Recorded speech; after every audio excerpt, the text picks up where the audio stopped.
ఇచ్చిన మాట ప్రకారం చెప్పిన టైంలోపే రుణమాఫీ చేస్తామన్నారు సీఎం రేవంత్ రెడ్డి. పాలమూరు అభివృద్ధిని అడ్డుకునేందుకు కొందరు కుట్ర చేస్తున్నారని ఫైర్ అయ్యారు. కేసీఆర్ ను దొర అని విమర్శించిన ఆర్ఎస్ ప్రవీణ్ కుమార్ కు 6 నెలల్లోపు దొర పంచన చేరారన్నారు. పాలమూరు జిల్లా ఎన్నికల ప్రచారంలో పాల్గొన్నారు సీఎం. బీఆర్ఎస్ బీజేపీ టార్గెట్ గా విమర్శల దాడి చేశారు మంత్రులు. ఆగస్టు 15 లోపు రుణమాఫీ చేయకుంటే ముఖ్యమంత్రిగా రాజీనామా చేస్తారా అన్న హరీష్ రావుకు స్ట్రాంగ్ రిప్లై ఇచ్చారు సీఎం రేవంత్. చెప్పిన టైంలోపే రుణమాఫీ చేస్తే కేసీఆర్, హరీష్ రావు బీఆర్ఎస్ పార్టీని రద్దు చేసుకుంటారా అని సవాల్ చేశారు. ఫామ్ హౌస్ లో కేసీఆర్ ఉరేసుకొని చచ్చినా రుణమాఫీ ఆగదని తేల్చి చెప్పారు రేవంత్. కొడంగల్ సెగ్మెంట్ మద్దూరు కాంగ్రెస్ కార్యకర్తల సమావేశంలో పాల్గొన్నారు సీఎం. పాలమూరు అభివృద్ధిని అడ్డుకునేందుకు కొందరు కుట్రలు చేస్తున్నారని ఆరోపించారు. దొంగసారా, అక్రమ మైనింగ్ చేసినోళ్లు పోటీకి వస్తున్నారన్నారు వంశీచంద్ రెడ్డి. 15 ఆగస్టు లోపల తప్పకుండా 2 లక్షల రూపాయల రైతు రుణమాఫీ చేసే బాధ్యత నాది.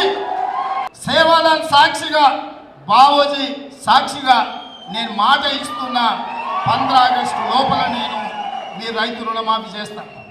హరీష్ రావు అంటున్నాడు నిన్న, చేయకపోతే రాజీనామా చేస్తావా అని. నేను హరీష్ రావుకు సూటిగా కేసీఆర్ సవాల్ విసురుతున్నా, 15 ఆగస్టు లోపల రుణమాఫీ నేను చేస్తా. నేను రుణమాఫీ చేస్తే నీ పార్టీ నువ్వు రద్దు చేసుకుంటావా? సవాలు స్వీకరించు. మన పాలమూరు జిల్లాకి ఏమీ చేయనటువంటి వ్యక్తులు మన ద్వారా లబ్ధి పొంది మన ఓట్లు దండుకొని మంత్రులయ్యి, శాసనసభ్యులయ్యి మనకు వెన్నుపోటు పొడిసి పోయి ఇవాళ పెద్ద పెద్ద మాటలు మాట్లాడుతున్నటువంటి వ్యక్తులకు మనము మాటలతోటి కాదు, మాటలు మాట్లాడాలంటే మస్తుగా మాట్లాడగలుగుతాము.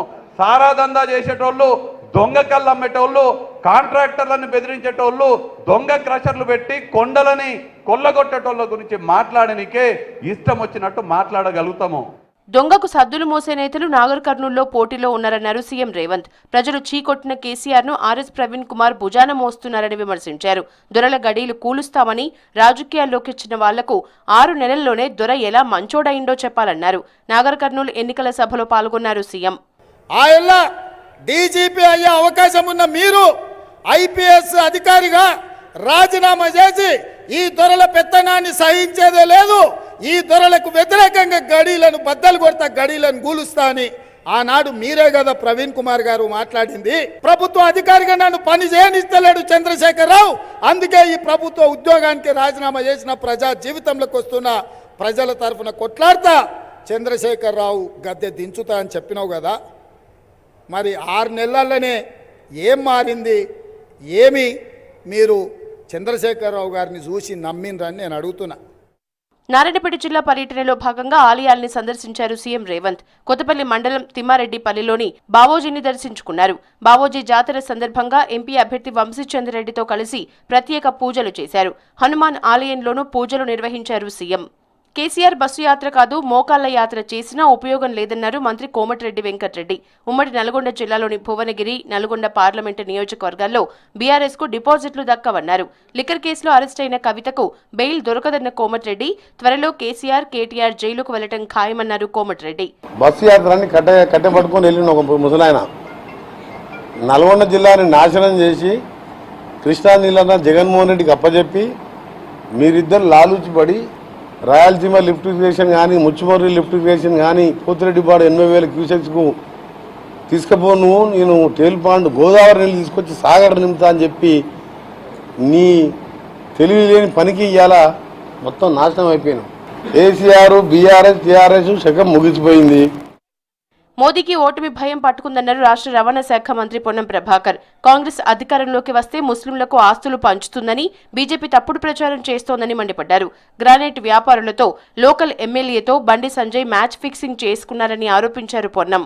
మేం భారతీయ జనతా పార్టీ నరేంద్ర మోడీ గారిని అడుగుతా ఉన్నాం, ఈ దేశంలో ఉన్నటువంటి ప్రజలను మీరు వస్తే హిందువులకు మరింత మేలు జరుగుతుందనే ఆలోచనతో మీరు చెప్పినటువంటి మాటలు 30 సంవత్సరాల తర్వాత ఒక పార్టీకి ఎంత మెజార్టీ రావన్నో ఏకగ్రీవంగా ఎవరి సహకారం లేకుండా ప్రభుత్వాన్ని ఏర్పరచుకునేంత మెజార్టీ ఇచ్చిన ప్రజలు. పెద్దపల్లి జిల్లా ముత్తారం మండలం ఓదేడు బ్రిడ్జ్ కూలిన ఘటనపై స్పందించారు మంత్రి శ్రీధర్ బాబు. బీఆర్ఎస్ ప్రభుత్వ నిర్లక్ష్యం, పనుల్లో నాణ్యత లోపంతోనే బ్రిడ్జ్ కూలిందన్నారు. ఘటనకు కారణమైన వారిపై చర్యలు తీసుకోవాలని అధికారుల్ని ఆదేశించామన్నారు మంత్రి. ఓడేడు గ్రామంలో హై లెవెల్ బ్రిడ్జ్ నిర్మాణ కార్యక్రమంకి నాంది పలికి అనేక సంవత్సరాలుగా దాన్ని పూర్తి చేయకుండా కాంట్రాక్టర్ల నిర్లక్ష్యం వహిస్తుంటే నోరు మెదపకుండా మరొక్క మారు వారి నాణ్యత లోపం వల్ల ఈ రోజు జరిగిన సంఘటన ఆ బ్రిడ్జ్ కూలిపోవటం జరిగింది.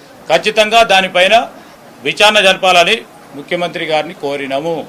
ఈ ప్రాంత శాసనసభ్యుడిగా తప్పకుండా దానిపైన విచారణ జరిపిస్తాం.